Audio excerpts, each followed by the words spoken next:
Let's make risotto. First we start with the chicken. Then we transfer the chicken out of there. We're going in with the shallots and garlic. Once they're cooked down enough,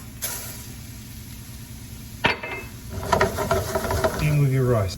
You've got to cook the rice for about 5 or 6 minutes, get it nice and toasty. Nice and browned off.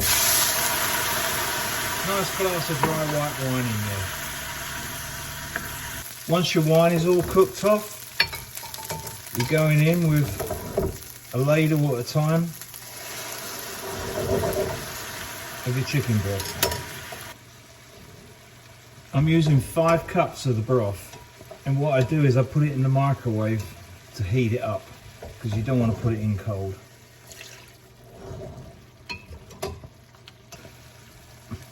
A lot of people don't want to make risotto because it's very time consuming. You just can't walk away from it. You have to be on it, and it takes like 20 to 25 minutes to make a good risotto.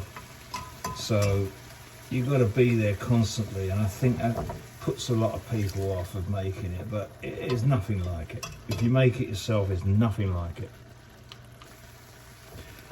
What I like about risotto is it's very versatile. You can put most things in there. Anything basically works. Tonight I'm doing chicken. And then we're going to add the chicken back in right at the very end.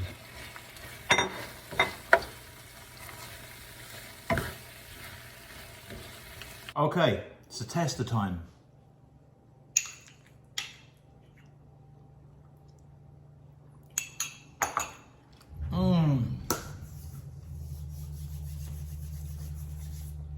Oh, so good.